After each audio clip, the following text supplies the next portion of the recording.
কিভাবে নেত্রী হতে হয় সেটাও প্রমাণ করে দিয়ে গেছে শেখ খালেদা জিয়া।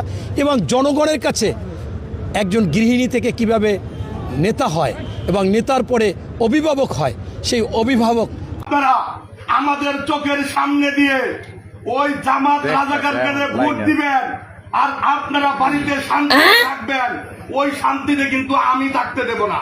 এটা কিন্তু রোজা নামাজ হজ জাকাত কিচ্ছু লাগবে না, দানের শেষে ভোট দিলে বেঁচে যাইতে পারবেন।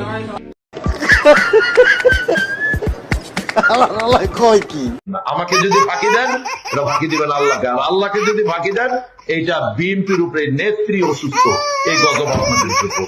এটা একটা ধানের শীষে যে একটা পবিত্র আমানত।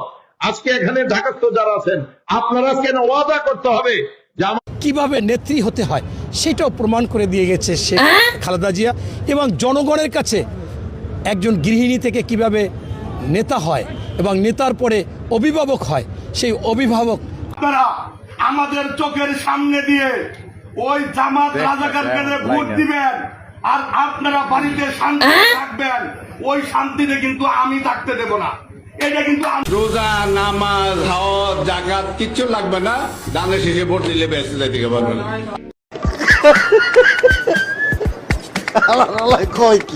আমাকে যদি ফাঁকি দেন এটা ফাঁকি দিবেন আল্লাহকে, আর আল্লাহকে যদি ফাঁকি দেন এইটা বিএনপির উপরে নেত্রী অসুস্থ, এই গজব আপনাদের উপরে।